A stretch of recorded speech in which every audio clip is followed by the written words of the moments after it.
Cet article est informatif et éducatif. Il ne constitue pas un conseil en investissement. La crypto est un actif volatile. Faites vos propres recherches avant toute décision financière.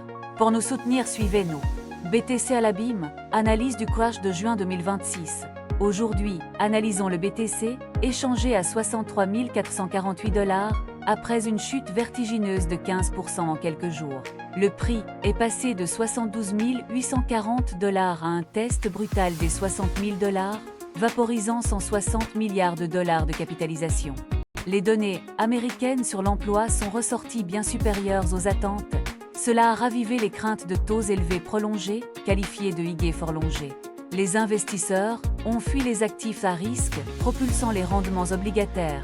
Parallèlement, les tensions entre les États-Unis et l'Iran ont alimenté l'incertitude. Le BTC se comportement comme les actions du Nasdaq, perdant son statut de valeur refuge.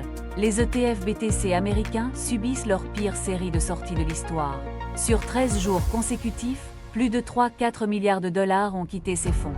Les gestionnaires liquident leurs positions pour respecter les règles de gestion des risques.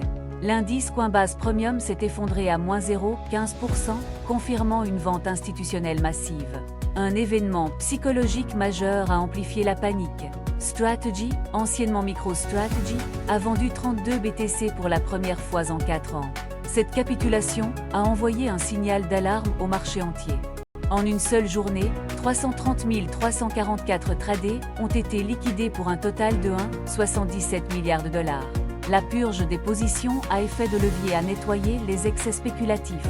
Sur le graphique journalier, le prix a formé des sommets et creux inférieurs, structure baissière. Une zone massive de pression vendeuse se situe entre 68 000 $ et 72 000 $.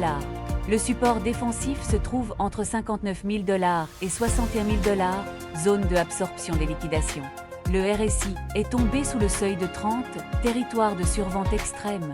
Le MACD a traversé un croisement de la mort sous la ligne du zéro. Cela signale un épuisement potentiel de la force vendeuse. Sur le graphique 4 heures, le prix est coincé sous un ruban de résistance dynamique. Cependant, le RSI montre une divergence haussière, le prix formant un creux plus bas mais pas le RSI. L'histogramme du MACD se contracte, prouvant que le momentum baissier ralentit. Sur le graphique 15 minutes, le prix consolide après un rebond en V depuis les plus bas. Les moyennes mobiles courtes ont formé un croisement haussier. La carte de chaleur montre un amas de liquidités vendeuses entre 64 000 $ et 68 000 $. C'est là que les ordres de vente et les short squeeze potentiels sont concentrés. En dessous des 63 000 $, la liquidité se raréfie dangereusement. Seule la zone des 60 000 $ offre un soutien significatif.